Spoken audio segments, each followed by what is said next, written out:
صلی اللہ علی محمد صلی اللہ علیہ وسلم۔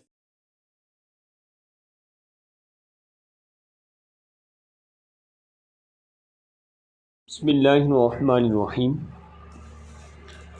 نحمده ونصلی علی رسولہ الکریم اما بعد فاعوذ باللہ من الشیطان الرجیم بسم اللہ الرحمن الرحیم۔ فیضان فرض علوم سبق نمبر 9، موضوع ہے دوزخ کا بیان۔ دوزخ کیا ہے؟ یہ ایک مکان ہے کہ اس قہار و جبار کے جلال و قہر کا مظہر ہے۔ جس طرح اس کی رحمت و نعمت کی انتہا نہیں کہ انسانی خیالات و تصورات جہاں تک پہنچیں، وہ اس کی بے شمار نعمتوں سے ایک ذرہ ہے، اسی طرح اس کے غضب و قہر کی کوئی حد نہیں کہ ہر وہ تکلیف و اذیت کے تصور کی جائے اس کے لیے بے انتہا عذاب کا ایک ادنا حصہ ہے۔ جس جہنمی کو سب سے کم درجہ عذاب ہوگا اس کے ساتھ کیا جائے گا، جس کو سب سے کم درجہ کا عذاب ہوگا اسے آگ کی جوتیاں پہنا دی جائیں گی، جس سے اس کا دماغ ایسا کھولے گا جیسے تانبے کی پتیلی کھولتی ہے، اور وہ سمجھے گا کہ سب سے زیادہ عذاب اسی پر ہو رہا ہے، حالانکہ اس پر سب سے ہلکا ہے۔ اللہ ہم سب کو ایمان و عافیت پر موت دے اور ایمان و عافیت پر ہی زندہ رکھیں۔ خیر، جس پر سب سے ہلکے درجے کا عذاب ہوگا اس سے اللہ رب العزت جل مجدہ الکریم عز وجل وجل جلالہ عما نوالہ پوچھے گا کہ اگر ساری زمین تیری ہو جائے تو کیا اس عذاب سے بچنے کے لیے تو سارا کچھ فدیہ میں دے دے گا؟ عرض کرے گا ہاں مولا، جب تو پشت آدم میں تھا تو ہم نے اس سے بھی بہت آسان چیز کا حکم دیا تھا کہ کیا تھا؟ کفر نہ کرنا، مگر تو نے نہ مانا۔ جہنم کی آگ کیسی ہے؟ یہ جو دنیا کی آگ ہے اس آگ کے 70 جزو میں سے ایک جز ہے۔ جہنم کی آگ 1000 برس تک دھنکائی جائے گی، یہاں تک کہ سرخ ہو جائے گی، پھر 1000 برس اور یہاں تک کہ سفید ہو گئی، پھر 1000 برس اور یہاں تک کہ سیاہ ہو گئی، تو اب وہ نری سیاہ ہے جس میں روشنی کا نام ہی نہیں ہے۔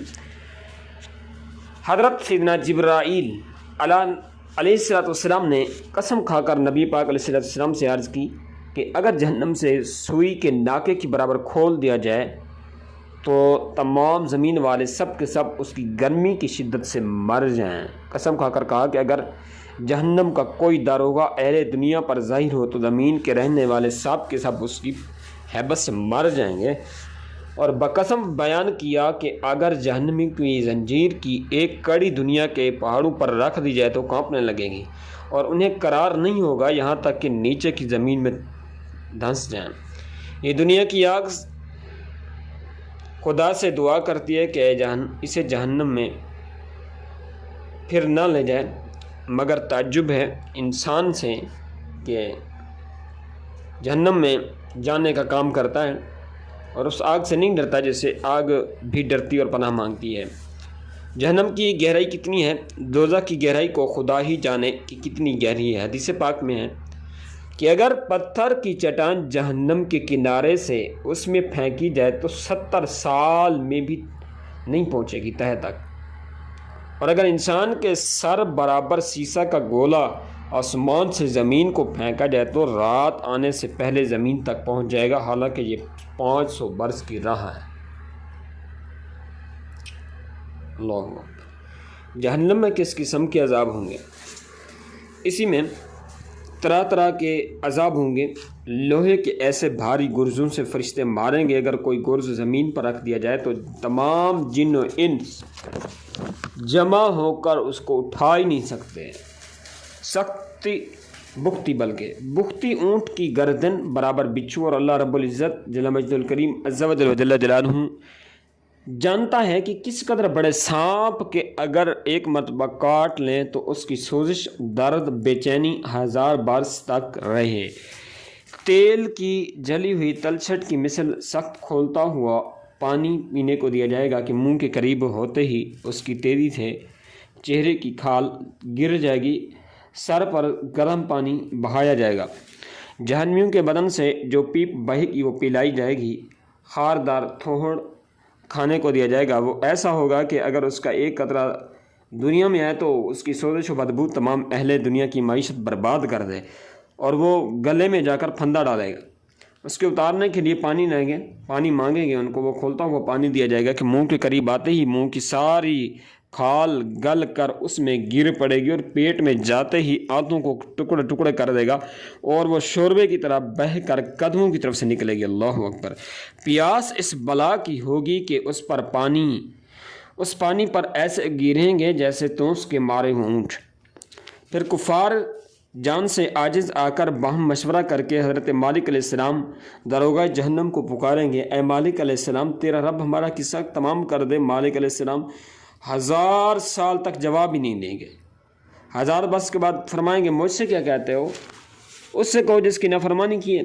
1000 برس تک رب العزت کو اس کی رحمت کے نام سے پکاریں گے مہاراج، وہ 1000 برس تک جواب ہی نہیں دے گا۔ اس کے بعد فرمائے گا کہ تو یہ فرمائے گا دور ہو جاؤ، جہنم میں پڑے رہو، مجھ سے بات ہی نہیں کرو۔ اس وقت تک کفار ہر قسم کی خیر سے نا امید ہو جائیں گے، گدھے کی آواز کی طرح چلا کر روئیں گے۔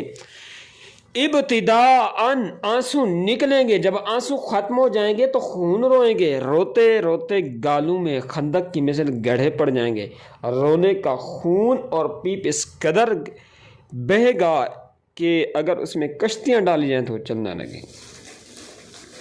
جہنمی کی شکلیں کیسے ہوں گی اور ان کے جسم کے اعضاء کیسے ہوں گے؟ جہنمیوں کی شکلیں ایسی بری ہوں گی کہ اگر دنیا میں کوئی جہنمی اس صورت پر لایا جائے تو تمام لوگ اس کی بدصورتی اور بدبو کی وجہ سے مر جائیں، اور جسم ان کا ایسا بڑا کر دیا جائے گا کہ ایک شانہ سے دوسرے تک تیز سوار کے لیے 3 دن کی راہ ہے۔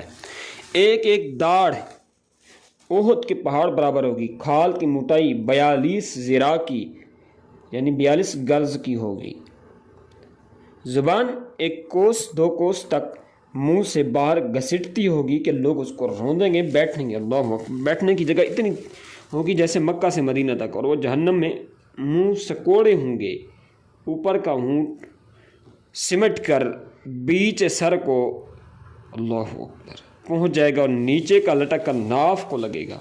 اللہ ہم سب کو ان کڑی مصیبتوں سے دنیا ہی میں جیتے جی اللہ پاک ہمارے لیے براعت اور چھٹکارا اور نجات لکھ دیں۔ خیر،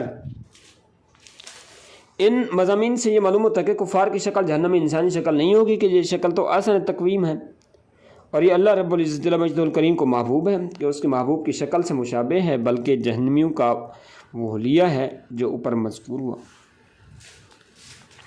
خیر، جہنم کے اندر آخر میں کفار کے ساتھ کیا ہوگا، آخر میں کفار کے لیے یہ ہوگا کہ اس کے قد برابر آگ کے صندوق میں اسے بند کریں گے، پھر اس میں آگ بھڑکائیں گے اور آگ کا قفل تالا لگا دیا جائے گا، پھر یہ صندوق آگ کے دوسرے صندوق میں رکھا جائے گا، اور ان دونوں کے درمیان آگ جلائی جائے گی اور اس میں بھی آگ کا قفل لگایا جائے گا، پھر اس طرح اس کو ایک اور صندوق میں رکھ کر اور آگ کا قفل لگا کر آگ میں ڈال دیا جائے گا۔ تو اب ہر کافر یہ سمجھے گا کہ اس کے سوا اب کوئی آگ میں نہیں رہا، اور یہ عذاب بالائے عذاب ہے، اور اب ہمیشہ اس کے لیے عذاب ہے۔ جب سب جنتی جنت میں داخل ہوں گے، جہنم میں صرف وہی رہ جائیں گے ان کو ہمیشہ کے لیے اس میں رہنا ہے۔ اس وقت جنت اور دوزخ کے درمیان موت کو مینڈھے کی طرح لا کر کھڑا کریں گے، پھر منادی جنت والوں کو پکارے گا، وہ ڈرتے ہوئے جھانکیں گے کہ کہیں ایسا نہ ہو کہ جہاں سے نکلنے کا حکم ہے، پھر جہنمیوں کو پکارے گا، وہ خوش ہوتے ہوئے آئیں گے، جھانکیں گے کہ شاید اس مصیبت سے رہائی ہو جائے، پھر ان سب سے پوچھا جائے گا کہ پہچانتے ہو؟ یہ سب کہیں گے ہاں یہ موت ہے، وہ ذبح کر دیا گا اور کہے گا کہ اہل جنت ہمیشگی ہے، اب مرنا نہیں ہے تم نے، اور اہل نار ہمیشگی ہے، اب موت نہیں ہے تمہارے لیے۔ اس وقت ان کے لیے خوشی پر خوشی اور ان یعنی جہنمیوں کے لیے غم بالائے غم ہوگا۔ یہ آخری فیصلہ ہوگا کہ جنت میں چلا جائیں گے اور جہنمی جو ہے جہنم میں ہی رہیں گے۔ خیر، دوسرا موضوع ہی آج شامل کر لیتے ہیں، وہ ہے تقدیر کے بارے میں۔ تقدیر کیا ہے؟ جیسا ہونے والا تھا اور جو شخص جیسا کرنے والا تھا اللہ رب العزت جل مجدہ الکریم نے اپنے علم سے جانا اور وہی لکھ دیا، اسے تقدیر کہتے ہیں۔ کیا اللہ تعالیٰ کے علم یا لکھ دینے سے انسان کو مجبور کر دیا گیا ہے؟ ایسا نہیں کہ جیسا اس نے لکھ دیا ویسا ہم کو کرنا پڑتا ہے، بلکہ جیسا ہم کرنے والے تھے ویسا اس نے لکھ دیا۔ زید کے ذمہ برائی لکھی ہے اس لیے کہ زید برائی کرنے والا تھا، اگر زید بھلائی کرنے والا ہوتا اس کے لیے بھلائی لکھتا، تو اس کے علم یا اس کے لکھ دینے نے کسی کو مجبور نہیں کر دیا۔ تقدیر کے انکار کرنے والوں کا کیا حکم ہے؟ تقدیر کے انکار کرنے والوں کو نبی پاک علیہ السلام نے اس امت کا مجوس بتایا ہے۔ اللہ اکبر۔ تقدیر کی کتنی قسمیں ہیں؟ تقدیر کی 3 قسمیں ہیں۔ نمبر 1، مبرم حقیقی کے علم الہی میں کسی شے پر معلق نہیں، اس کی تبدیلی جو ہے ناممکن ہے، اور اکابر محبوبان خدا اگر اتفاقاً اس بارے میں کچھ عرض کرتے ہیں تو انہیں اس خیال سے واپس فرما دیا جاتا ہے۔ یعنی یہ جو مبرم حقیقی ہے یہ ایسی تقدیر ہے جو کسی کے کہے پر نہیں ٹلتی۔ اگر کوئی محبوب خدا کہہ بھی دیتا ہے اس کے بارے میں، اس کے ٹلنے کے بارے میں، تو اللہ پاک ان کا یہ حکم لوٹا دیتا ہے جیسا ان کی شان نشان ہوتا ہے۔ تو اللہ رب العزت اپنی شان نشان اور ان کی شان نشان کے مطابق یعنی کہ اللہ پاک کا حکم نامہ واپس ہی کر دیتا ہے۔ دوسری جو ہے معلّہ کے محض کے ملائکہ کے صحیفوں میں کسی شے پر اس کا معلق ہونا ظاہر فرما دیا گیا ہے، اس تک اکثر اولیاء کے نام کی رسائی ہوتی ہے، اس کی دعا سے یہ ٹل جاتی ہے، معلّہ کے محض جو ہوتی ہے۔ اس طرح معلّہ کے شبیہ مبرم کے مصحف ملائکہ میں اس کی تاریخ مذکور نہیں اور علم الہی میں تاریخ ہے۔ اب یہ کہ اسے صحف ملائکہ کے اعتبار سے مبرم بھی کہہ سکتے ہیں، اس تک خواص اکابر کی رسائی ہوتی ہے۔ حضور سیدنا غوث اعظم رضی اللہ تعالیٰ عنہ اسی کو فرماتے ہیں کہ قضاء مبرم کو میں رد کر دیتا ہوں۔ تقدیر کے معاملات میں زیادہ غور و فکر کرنی چاہیے یا نہیں؟ قضاء و قدرت کے مسائل جو عام عقلوں میں نہیں آ سکتے ان میں زیادہ غور و فکر کرنا یہ سبب ہلاکت ہے۔ صدیق و فاروق رضی اللہ تعالیٰ عنہ اس مسئلہ میں بحث کرنے سے منع فرمایا گیا، بلکہ یہ روایت ہے کہ نبی کریم علیہ السلام نے صحابہ کرام علیہ رضوان کو اس حال میں پایا کہ صحابہ کرام علیہ رضوان کی ایک جماعت جو ہے تقدیر کے بارے میں گفتگو کر رہی تھی، تو حضور نبی کریم علیہ السلام نے ان کو منع فرما دیا تھا۔ تو جتنی تقدیر کے بارے میں علم حاصل کرنا فرض تھا وہ آپ کو بتا دیا گیا ہے، اس سے آگے نہیں بڑھیں گے۔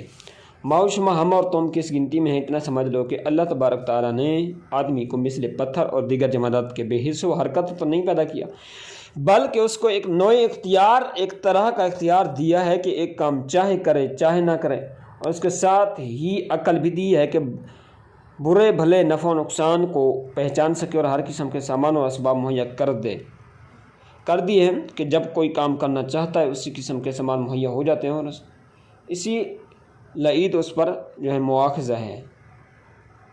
یعنی اس لیے یہ آدمی پر جو مواخذہ ہے، یعنی جتنا ہے کہ آدمی کو ایک جینے کے لیے جو ہے اچھی زندگی گزارنے کے لیے، ایک مومن ہونے کے لیے جتنا علم سیکھنے کے لیے کہا گیا ہے اسی کا مواخذہ ہوگا، اس کے علاوہ پر نہیں۔